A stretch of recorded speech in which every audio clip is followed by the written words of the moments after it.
आदमी की बांह अचानक तेज धूप से झुलस गई। शुरू में उसे लगा यह बस आम गर्मी है, पर उसे अंदाजा नहीं था कि वायुमंडल में एक बड़ा छेद हो गया है। सूर्य की किरणें सीधे पृथ्वी की सतह पर पड़ने लगीं। जहां वे पहुंची, समुद्र का पानी तुरंत उबलने लगा और मछलियां संपर्क में आते ही पक गईं। और भी डरावनी बात यह थी कि भयानक धूप धीरे धीरे गोल्डन गेट ब्रिज की ओर बढ़ रही थी। आदमी भागकर जान बचाना चाहता था, पर अब बहुत देर हो चुकी थी। टायर वहीं पिघलकर तरल में बदल गए। 1,08,000 टन स्टील से बनी इस प्रतिष्ठित इमारत ने भी कुछ ही मिनटों तक टिक पाई, फिर तेज गर्मी में वह रुई के फाहे जैसी हो गई। कटोरे जितनी मोटी स्टील की रस्सियां पल भर में टूटने लगीं और मजबूत पुल का ढांचा भी तेज गर्मी में बीच से टूट गया। हजारों गाड़ियां मौके पर ही समुद्र में गिर गईं और जमीन पर गिरने से पहले ही उनमें विस्फोट हो गया। और यह तो केवल आपदा की शुरुआत भर थी।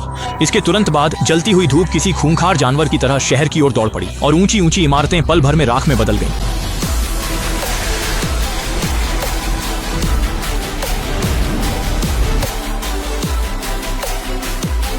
एक भयानक गर्मी की लहर ने दुनिया को अपनी चपेट में ले लिया और स्टील से बना गोल्डन गेट ब्रिज भी कुछ ही मिनटों तक टिक पाया, फिर बीच से टूट गया। दुनिया भर में विनाशकारी आपदाएं फूट पड़ी क्योंकि पृथ्वी का कोर रुक गया था, जिससे चुंबकीय क्षेत्र गायब हो गया और प्रतिक्रियाएं शुरू हो गईं। कोर को फिर से शुरू करने के लिए मानवता ने सारे संसाधन एकत्रित किए और एक सुपर स्पेसशिप बनाई जो सीधे पृथ्वी के अंदर तक जा सके। बहुत जल्द कुछ विशेषज्ञ मानवता की उम्मीदों को लेकर इस यात्रा पर निकल पड़े। वे प्रशांत महासागर से होते हुए समुद्र की गहराई तक पहुंचे, फिर एक लेजर पल्स कैनन दागी और जहाज पृथ्वी की सतह में घुस गया। जब 17 किलोमीटर अंदर पहुंच गए तो जहाज में खराबी आ गई और स्टार्ट नहीं हो सका।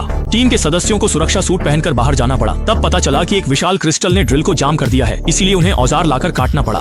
लेकिन उसी समय एक अप्रत्याशित घटना घटी। तेज गर्म लावा सिर के ऊपर की सुराख से फूट पड़ा। यह देखकर टीम के सदस्यों ने तुरंत कटाई की गति बढ़ाई और लावा से डूबने से पहले क्रिस्टल को काटने में सफल रहे। जब वे लोग जहाज के केबिन में लौटने वाले थे, तभी एक गिरता क्रिस्टल ठीक कप्तान के हेलमेट पर आ गिरा। कप्तान कुछ समझ पाते उससे पहले वे सीधे लावा के तालाब में गिर पड़े। सभी ने अपने दुख को सहन किया और फिर से अंतरिक्ष यान को शुरू कर भूमिगत खुदाई जारी रखी। 48 घंटे की लगातार प्रगति के बाद वे आखिरकार पृथ्वी के कोर तक पहुंच गए। निक ने तेजी से न्यूक्लियर बम को हर कोने में लगा दिया, क्योंकि केवल इसी तरह के विस्फोट की ताकत से पृथ्वी के कोर को फिर से शुरू किया जा सकता था। सब कुछ तैयार होने पर शाओमई ने स्टार्ट स्विच दबाया। न्यूक्लियर बम तुरंत फटा और पृथ्वी का कोर भी सफलतापूर्वक शुरू हो गया।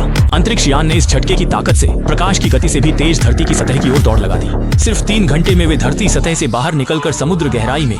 सेना ने तुरंत एयरक्राफ्ट कैरियर बेड़े को भेजकर अंतरिक्ष यान को किनारे निकाला। यह विशाल संकट भी समाप्त हो गया। फिल्म यहीं समाप्त है, अगली बार मिलेंगे।